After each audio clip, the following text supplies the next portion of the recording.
From best-selling business books to false prophets. If it looks too good to be true, it is. The halo effect is a cognitive bias in which our initial or superficial impressions of a person, product, or story will determine our feelings and beliefs about everything associated with it. Now, the halo effect was first identified by U.S. psychologist Edward Thorndike in 1920, which described how our beliefs are easily based on superficial impressions, which is why advertisers pay famous actors to promote products. We think positively about the product because the actor played a hero or is incredibly good looking, so we assume they have deep knowledge of car engines, medical procedures, supplements, or health. But the halo effect can also work in reverse. If you've heard negative rumors or gossip about a person, you may judge anything he says with suspicion. Before long, confirmation bias will create an indelible belief. A great example was Joe Rogan's opening remarks in a Spotify podcast interview he had with Robert Kennedy Jr. in June of 2023. Rogan said, "When I've heard of you in the past, before I read your book and before I'd met you, I had no information on you. But there was this narrative that you were anti-vax, that you believed in pseudoscience, and you were kind of loony. I took it at face value because that's what everybody said." Not surprisingly, he has since done a 180 from his initial beliefs. We humans dislike uncertainty of any kind. We like explanations, and the simpler and shorter, the better. And in addition to simple answers, we like good stories, and good stories always have a hero. The super politician, the all-knowing and wise guru, the superstar CEO. We like to believe that the world is fair, that the good will succeed and prevail. And if we can just get ourselves to wake up at 4:30 a.m., start a mission board, or think positive thoughts as our revered guru suggests, then we too shall prevail. We have an enduring love for stories, and there's nothing wrong with that.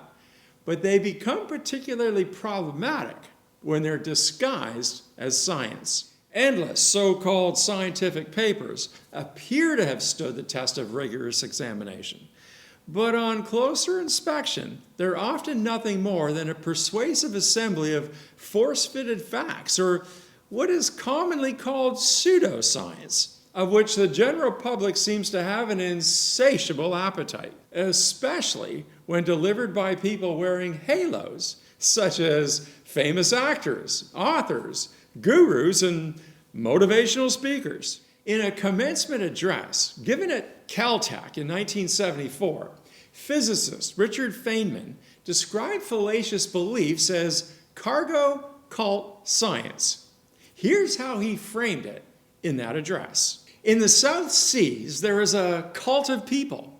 During the war, they saw airplanes land with lots of wonderful goods. And they want the same thing to happen now. So they've arranged to make things like runways, to put fires along the sides of the runways, to make a wooden hut for a man to sit in with 2 wooden pieces on his head like headphones and bars of bamboo sticking out like antennas. He's the controller, and they wait for the airplanes to land. They're doing everything right. Their form is perfect, but it doesn't work. No airplanes land.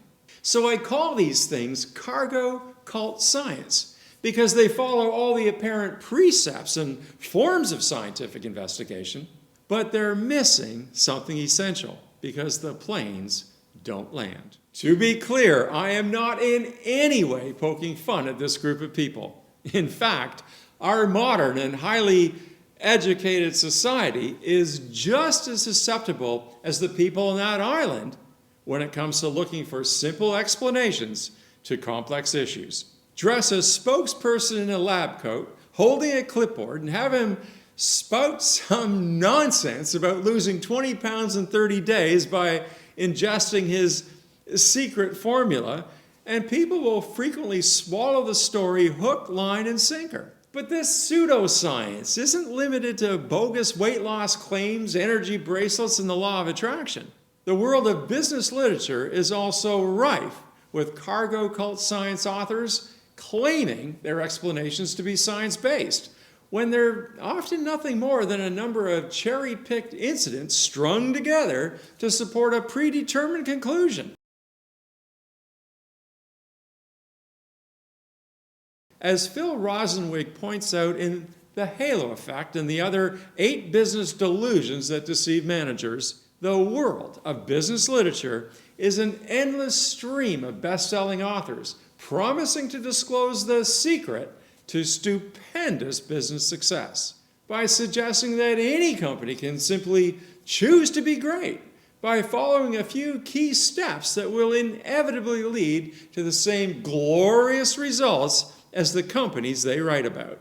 That is the principal flaw in the research of Jim Collins' Good to Great, or Collins and Porras's Built to Last, and many other studies going back to Peters and Waterman's In Search of Excellence. They claim to have identified the drivers of company performance, but they have mainly shown the way that high performers are described.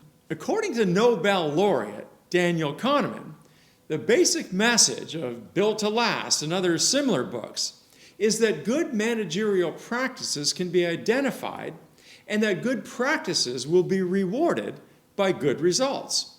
Both messages are overstated. Stories of how businesses rise and fall strike a chord with readers by offering what the human mind needs: a simple message of triumph and failure that identifies clear causes and ignores the determinative power of luck and the inevitability of regression. These stories induce and maintain an illusion of understanding, imparting lessons of little enduring value to readers who are all too eager to believe them. And superstitious beliefs have successfully explained the unknown for eons.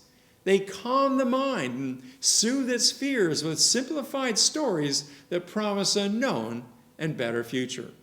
And as long as the public has a burning desire for another good story and the simple secret to success, there will be an endless stream of authors and motivational speakers, and they are legion, only too happy to cook up a batch of remedies, stories, and superstitious drivel that make as much sense as wearing a pair of coconut headsets on a tropical island. How can we avoid succumbing to the halo effect? We must be acutely aware of the omnipresent halo effect and our natural tendency to embrace simple solutions and a good story over the more effortful task of thinking, logic, and reason. So here's the thing. When in doubt, ask this question: is it possible for every company management team to simply tick off the 5 or 7 or 9 steps to success as outlined in the myriad of bestsellers?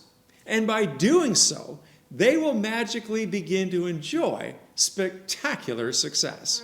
Can every one of us enjoy stupendous success by waking up at 4:30 a.m., starting a vision board, and summoning the law of attraction? If simple remedies were all that was required, then critical thinking wouldn't be all that necessary. But the world is neither simple nor predictable. It's a complex and rapidly changing environment that demands thoughtful, critical, and continual analysis. However, if you remain vigilant about the ubiquitous effects of the halo effect, you will increase your powers of critical thinking by an order of magnitude.